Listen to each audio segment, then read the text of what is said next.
¿Qué pasaría si te dijera que gran parte del dolor que arrastras por tus hijos no es realmente amor, sino un reflejo distorsionado de tu propia mente? Sé que suena duro, incluso injusto, pero lo cierto es que muchas de las emociones que hoy sientes no nacen del presente, sino de un hábito neurológico que llevas décadas alimentando sin darte cuenta. Al llegar a los 60 años, ocurre algo sorprendente en el cerebro femenino, un proceso de reorganización que algunos especialistas llaman la revolución silenciosa de la madurez. Es un momento en el que las conexiones neuronales, que antes estaban dominadas por la identidad maternal, comienzan a abrir espacio para que emerja la mujer detrás de la madre. Es como si la mente, después de tantos años entregada al cuidado de otros, finalmente levantara la mano y dijera, ahora me toca a mí. Lo más fascinante de esta transición es que no se trata de dejar de amar a los hijos, sino de aprender a verlos desde una nueva perspectiva. El sufrimiento excesivo, ese que te quita el sueño cuando tu hijo de 30 años atraviesa una crisis, no es prueba de un amor más profundo. Es en realidad una forma de apego adictivo, un patrón emocional que se instaló hace décadas y que hoy te mantiene atrapada en un ciclo de preocupación constante. Te contaré la historia de Elena, una mujer de 62 años que llegó a consulta con una angustia insoportable. Su hijo estaba atravesando un divorcio y ella lo vivía como si fuera suyo. No podía comer, no podía dormir, sentía que había fracasado como madre. En su mente, el dolor de su hijo era su propio dolor, y no lograba separarlos.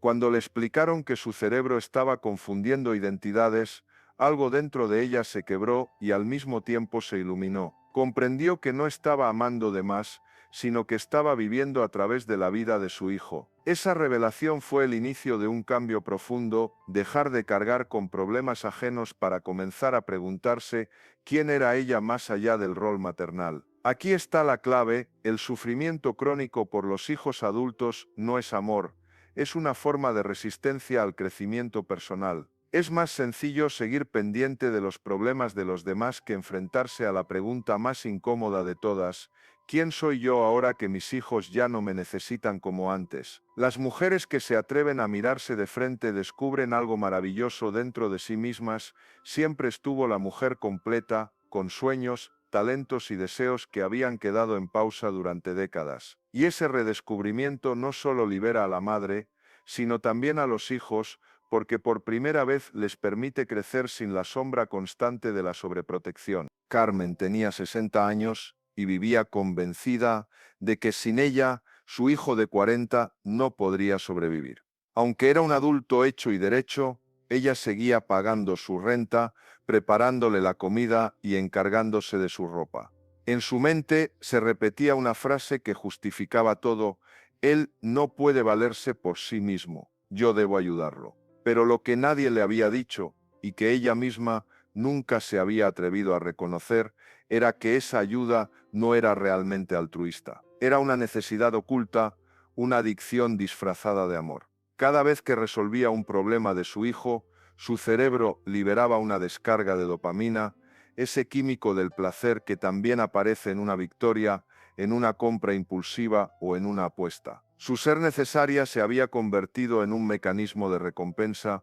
Lo perturbador era que Carmen no solo estaba resolviendo los problemas de su hijo, estaba creando la dependencia que necesitaba para sentirse viva. Sin saberlo, había saboteado la independencia de él para sostener su propio propósito. Mientras más lo protegía, más atrapada quedaba ella en la idea de que su valor dependía de que él la necesitara. El punto más doloroso de esta dinámica es que no era consciente de su origen. En el fondo, lo que mantenía a Carmen en esa cárcel invisible era el terror ancestral al abandono. Esa voz primitiva que susurraba: si ya no me necesitan para sobrevivir, tampoco me necesitarán para nada más. ¿Ves lo peligroso de este patrón? La madre que no sabe soltar a sus hijos corre el riesgo de transformarse en lo que podríamos llamar una madre eterna, alguien que no existe sin el drama ajeno, alguien que se alimenta de los problemas de los demás porque teme enfrentarse al silencio de su propia vida. Y lo más grave es que este patrón no solo consume a la madre, también arrastra a los hijos, que se sienten culpables por cada paso que dan sin ella. Carmen, Poco a poco comenzó a entender que su cerebro no estaba amando, estaba atrapado en un círculo neuroquímico de dependencia y la liberación no llegó de un día para otro. Tuvo que aprender a observar esa necesidad compulsiva de intervenir, a respirar antes de ofrecer soluciones y a preguntarse, ¿estoy ayudando desde el amor o desde el miedo a no ser necesaria? Fue un proceso doloroso. Hubo días en que su hijo la llamaba con problemas y ella debía resistir el impulso casi físico de lanzarse a resolverlos. Pero con cada resistencia, algo dentro de ella empezaba a cambiar. Su cerebro, que había estado programado durante décadas para reaccionar, comenzó a entrenarse para confiar. Y lo sorprendente fue que, cuando ella soltó, su hijo empezó a crecer. Ese fue su despertar, comprender que soltar no es abandonar, sino permitir que la otra persona se convierta en quien debe ser. Y que el verdadero amor no consiste en perpetuar la dependencia, sino en confiar en que incluso en medio de las caídas, cada hijo tiene la capacidad de levantarse y caminar por su propio camino. Hay una verdad incómoda que pocas madres se atreven a mirar de frente. Cuando no logramos soltar a nuestros hijos adultos, terminamos alimentándonos de su dependencia. No lo hacemos de manera consciente ni con mala intención, pero ocurre. Es como si en silencio necesitáramos que nos necesiten. Los especialistas llaman a esto vampirismo psíquico maternal, pero no hace falta un término científico para comprenderlo. Es esa sensación de vacío que aparece cuando los hijos empiezan a resolver solo sus problemas. Y la madre ya no recibe llamadas desesperadas pidiendo ayuda. De pronto la casa se queda en calma. Y esa calma, en lugar de traer paz, se vuelve insoportable. El cerebro, acostumbrado a vivir en alerta, entra en una especie de abstinencia emocional. Igual que un adicto al tabaco busca su cigarro en medio de la ansiedad, la madre que ha vivido años alimentándose de la preocupación busca, sin darse cuenta, nuevas crisis donde intervenir. El resultado, termina saboteando la independencia de los hijos para mantener la ilusión de ser indispensable. Lo más duro de aceptar es que esta dinámica no solo daña a la madre, también limita a los hijos. Cuando una madre se convierte en el centro absoluto de las soluciones, transmite un mensaje silencioso y devastador. Sin mí, no puedes. Y ese mensaje se incrusta en la mente de los hijos, debilitando su confianza, haciéndolos dudar de su propia capacidad de enfrentar la vida. Recuerdo el caso de Teresa, una mujer de 65 años, que confesaba con lágrimas: cada vez que mi hija quería resolver algo por sí misma, yo encontraba una forma de intervenir. Pensaba que la estaba ayudando hasta que un día me di cuenta de que la estaba frenando. Ese momento de lucidez fue su golpe de realidad. Descubrió que su necesidad de ser útil le había impedido ver lo más importante: su hija no necesitaba una salvadora. Necesitaba espacio para convertirse en adulta plena. La gran revelación aquí es esta: mucho de lo que llamamos amor maternal no es amor. Es necesidad disfrazada. Necesidad de sentirnos útiles, de mantener un propósito, de no enfrentarnos al silencio interior. Y mientras esa necesidad gobierne, el círculo de dependencia nunca se rompe. Pero hay esperanza, porque el mismo cerebro que se acostumbra a los químicos de la preocupación, también puede aprender a generar otros, los de la confianza, la serenidad y el desapego amoroso. Cuando una madre madura logra dar ese salto, deja de ser vampiro emocional y se convierte en faro, alguien que ilumina sin necesidad de aferrarse, alguien cuya presencia inspira en lugar de controlar. Cuando llegamos a cierta edad, sobre todo después de los 60 mensiok, el cerebro femenino atraviesa una etapa fascinante que algunos expertos llaman individuación neurológica. Puede sonar técnico, pero en realidad es un proceso profundamente humano. Se trata de volver a encontrarnos con esa mujer que éramos antes de convertirnos en madres, la que quedó escondida bajo años de responsabilidades, silencios y sacrificios. La neurociencia ha demostrado que en esta etapa, gracias a los cambios hormonales y a la experiencia acumulada, el cerebro gana una nueva plasticidad, es decir, una capacidad renovada para crear conexiones diferentes y para reprogramar patrones emocionales que parecían imposibles de cambiar. Es como si de repente se abriera una ventana que nos permite reescribir partes enteras de nuestra historia interior. Aquí ocurre algo extraordinario: muchas mujeres sienten lo que se podría describir como una segunda adolescencia psíquica. Pero a diferencia de la primera, esta no está marcada por la confusión juvenil, sino por la sabiduría de la experiencia. Es un tiempo de redescubrimiento, de preguntarse con valentía, ¿qué quiero yo más allá de lo que mis hijos necesitan de mí? Marta, de 61 años, lo vivió en carne propia. Durante 35 años definió su valor en función de los logros de sus hijos. Cada triunfo de ellos era su medalla, cada fracaso su herida. Pero cuando el último se independizó, Marta cayó en un vacío devastador. Pasó noches enteras preguntándose ¿quién soy sin ellos? Lo que parecía una tragedia terminó siendo la oportunidad que cambió su vida. Porque en ese abismo, Marta descubrió que podía reinventarse. Retomó sueños antiguos que había guardado en un cajón, comenzó a viajar, a pintar, a estudiar temas que siempre la habían apasionado. Y lo más sorprendente fue cómo esa transformación no solo la liberó a ella, también fortaleció la relación con sus hijos. Ahora ellos la veían no como una sombra protectora, sino como una mujer plena que los inspiraba con su ejemplo. Eso es lo que significa la individuación neurológica: integrar las partes de nosotras que habíamos dejado de lado, recuperar voces internas que habían sido silenciadas por años y permitir que emerja una identidad más completa. Y lo más hermoso es que este proceso no es egoísmo. Al contrario, es el regalo más grande que una madre puede dar a sus hijos adultos, el ejemplo de alguien que sabe quién es y que no necesita controlar la vida de los demás para sentirse viva. Porque cuando una madre logra amar sin necesidad,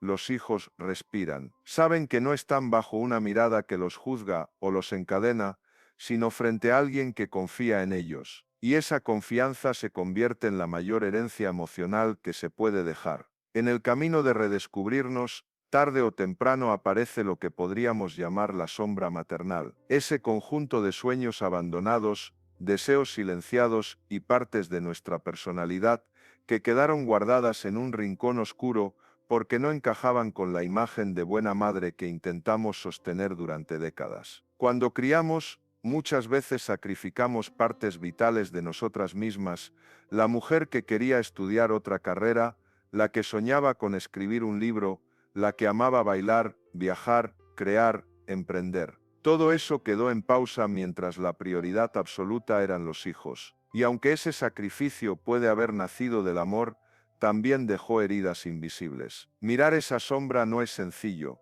Puede doler reconocer que nos negamos a nosotras mismas para cumplir un ideal, que nos callamos deseos porque temíamos ser juzgadas como egoístas, que pusimos siempre a los demás primero hasta olvidar quiénes éramos. Pero al mismo tiempo, enfrentarse a esa sombra es la puerta más poderosa hacia la libertad. Te cuento la historia de Isabel, una mujer de 59 años que durante años cargó con una culpa silenciosa. Su hijo había desarrollado problemas con el alcohol y ella repetía en su mente: si yo hubiera sido mejor madre, él no estaría así. Esa frase se convirtió en su mantra, en su castigo diario. Pero lo que Isabel no veía era que su sufrimiento no estaba ayudando a su hijo, estaba destruyéndola a ella. Cuando finalmente enfrentó su sombra, comprendió algo revolucionario. La culpa que sentía no era virtud, era omnipotencia disfrazada. Era la ilusión inconsciente de que ella tenía el control absoluto del destino de su hijo. Al aceptar que él tenía su propio camino, con sus aprendizajes y batallas personales, Isabel se liberó de un peso que la estaba consumiendo desde dentro. Ese fue su inicio hacia lo que algunos llaman el perdón primordial: perdonar a sus hijos por no ser perfectos, pero también perdonarse a sí misma por no haber sido una madre perfecta. Ese acto de perdón abrió en su cerebro una cascada de bienestar que llevaba años bloqueada. Volvió a dormir mejor, recuperó la energía y sobre todo empezó a mirar su vida con una ternura que nunca se había permitido. Esto es lo que sucede cuando integramos la sombra maternal. No se trata de negar lo que sacrificamos, sino de reconocerlo, honrarlo y dejar de perpetuar ese sacrificio en el presente. Significa permitirnos volver a ser la mujer que siempre fuimos, no solo la madre que nos exigieron ser. Y cuando hacemos esto, algo extraordinario ocurre, no solo nos liberamos nosotras, también liberamos a nuestros hijos porque les mostramos con el ejemplo que la vida no se trata de cargar culpas eternas, sino de crecer con lo que nos toca y seguir adelante. La sombra, entonces, deja de ser enemiga para convertirse en aliada. Nos recuerda que todavía hay partes nuestras esperando ser vividas, deseos que merecen salir a la luz y talentos que aún pueden florecer, incluso después de los 60. Una de las revelaciones más profundas de la madurez es comprender que el amor auténtico no necesita controlar ni sufrir para sentirse real. Y esto nos conduce a un concepto transformador, el desapego amoroso. A muchas madres les cuesta escuchar esta palabra, suena como si desapegarse significara dejar de querer, volverse frías o indiferentes. Pero nada más lejos de la verdad. Desapegarse no es dejar de amar, es aprender a amar sin cadenas, a confiar sin necesidad de invadir la vida de los hijos adultos. Piénsalo así, cuando un hijo tropieza, la reacción automática puede ser correr a levantarlo. Pero si lo hacemos siempre, nunca aprenderá a usar sus propias fuerzas. El desapego amoroso es esa sabiduría que nos permite estar presentes como apoyo, sin robarle al otro la experiencia de crecer con sus propios desafíos. Rosa, de 64 años, lo describió con una frase que conmovió a todos los que la escucharon: antes, cada problema de mis hijos era mío. Sentía que tenía que resolverlo todo. Ahora entendí que cada dificultad que ellos enfrentan es una oportunidad de crecimiento personal para ellos, no para mí. Rosa no dejó de amar a sus hijos. Al contrario, los amaba más que nunca, pero ahora desde un lugar de confianza. Y esa confianza les transmitía un mensaje poderoso: creo en tu capacidad de resolver tu vida. Lo fascinante es que la neurociencia respalda este cambio. A los 60 años, el cerebro femenino alcanza una madurez en la regulación emocional que pocas veces se tiene antes. Eso significa que la mujer de esta edad tiene literalmente más capacidad neurológica para amar desde la serenidad que desde el miedo. Puede entrenar su mente para generar nuevas respuestas químicas basadas en confianza en lugar de ansiedad. Claro que no es fácil. El impulso de intervenir sigue ahí. El corazón late más rápido cuando un hijo llama contando un problema. Pero es en ese instante donde se juega la diferencia. En vez de preguntar cómo lo resuelvo, la madre sabia pregunta cómo lo va a resolver él. Esa simple reinterpretación cambia la química del cerebro y transforma el sufrimiento en serenidad. El desapego amoroso no significa abandonar, significa elegir conscientemente un tipo de amor más libre, que honra la autonomía del hijo y que al mismo tiempo devuelve a la madre la paz que perdió en años de ansiedad. Es un amor que no asfixia, que no absorbe, que no necesita crisis para sentirse vivo. Y lo más inspirador es que cuando la madre aprende a soltar, no solo gana ella, también los hijos. Crecen más fuertes, más resilientes, más seguros de sí mismos, porque descubren que su madre confía en ellos, y esa confianza se convierte en la raíz de su propia autoconfianza. Si hay una emoción que envenena lentamente el corazón de muchas madres, esa es la culpa. Esa voz interna que nunca se calla y que susurra frases como «no hice lo suficiente». Si hubiera estado más presente, las cosas serían diferentes. Tal vez mi hijo no estaría sufriendo si yo hubiera sido mejor madre. La culpa maternal crónica es como un veneno invisible. Desgasta, intoxica y mantiene a la mujer atrapada en un bucle interminable de reproches internos. Lo más doloroso es que neurológicamente esta culpa se traduce en un exceso de cortisol, la hormona del estrés, que termina afectando no solo la mente, sino también el cuerpo, problemas de sueño, cansancio crónico, ansiedad, hipertensión e incluso debilidad en el sistema inmune. Isabel, una mujer de 59 años, lo vivió en carne propia. Su hijo había desarrollado problemas con las adicciones, y durante años repitió como un rezo oscuro: «Es mi culpa, fallé como madre». Cada día se levantaba con esa carga, como si llevara una piedra en el pecho. Lo que Isabel no entendía era que esa culpa no era señal de amor, sino una forma de arrogancia inconsciente. La idea de que ella tenía el control absoluto sobre el destino de su hijo. Esa creencia, aunque parezca humilde, es en realidad una forma de omnipotencia disfrazada. porque la verdad es que ningún padre ni madre tiene tanto poder. Nuestros hijos son seres independientes, con sus propias decisiones, heridas y batallas que enfrentar. Creer que todo depende de nosotros es tan irreal como injusto. Cuando Isabel finalmente comprendió esto, comenzó a experimentar lo que podríamos llamar un perdón primordial. Perdonar a su hijo por no ser perfecto, pero sobre todo perdonarse a sí misma por no haber sido una madre perfecta. Y ahí ocurrió algo increíble. Su cerebro empezó a liberar serotonina y endorfinas, sustancias químicas de bienestar que habían estado bloqueadas durante años por la prisión de la culpa. Liberarse de la culpa no significa olvidar errores. Significa mirarlos con compasión y con perspectiva. Significa reconocer que hicimos lo mejor que pudimos con las herramientas y la conciencia que teníamos en ese momento. Y aceptar que nuestros hijos también tienen un camino propio que no podemos controlar, aunque a veces nos duela. Lo más transformador de todo es que cuando una madre deja de vivir desde la culpa, también libera a sus hijos.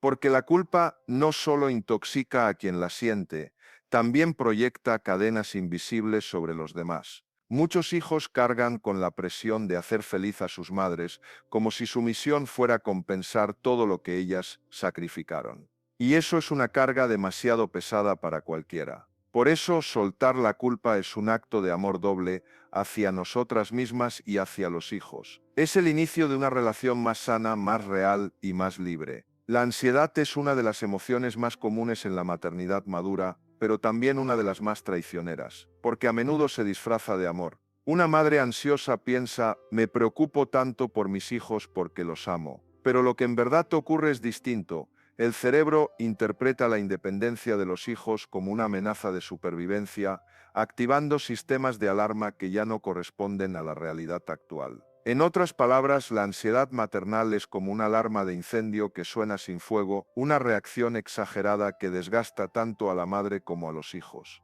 El resultado de esta ansiedad crónica es devastador. Cuando una madre no logra controlarla, proyecta constantemente sus miedos sobre la vida de sus hijos. Sin quererlo, les transmite la idea de que el mundo es demasiado peligroso para ellos, de que no son capaces de enfrentar la vida por sí mismos. Y lo que empieza como cuidado termina sembrando inseguridad.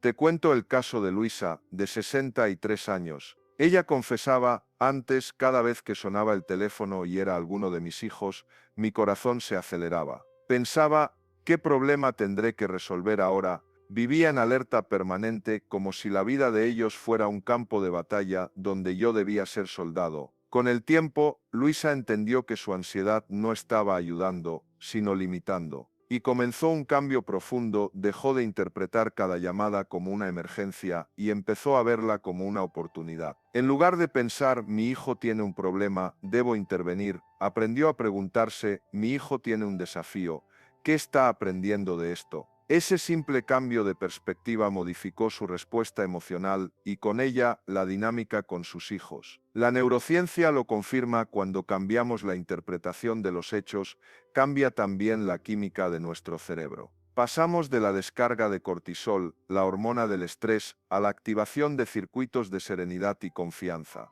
Y esa calma es percibida por los hijos como un mensaje poderoso: mi madre confía en mí. Lo más sorprendente es que esta transformación no es solo posible, es natural en la madurez. El cerebro de una mujer después de los 60 tiene más capacidad de regulación emocional, una visión más amplia del tiempo y menos reactividad hormonal. Es en muchos sentidos el momento perfecto para evolucionar de la ansiedad al discernimiento. Cuando la madre ansiosa logra hacer esta transición, deja de ser un muro que bloquea el crecimiento de sus hijos y se convierte en un espejo que refleja confianza. Los hijos, al no sentirse vigilados por una ansiedad constante, descubren que pueden caminar solos con más seguridad. Y esa confianza se convierte en la base de su fortaleza adulta. La ansiedad maternal sin resolver crea hijos inseguros. La serenidad maternal crea hijos resilientes. Esa es la diferencia entre una madre que proyecta miedo y una madre que transmite sabiduría.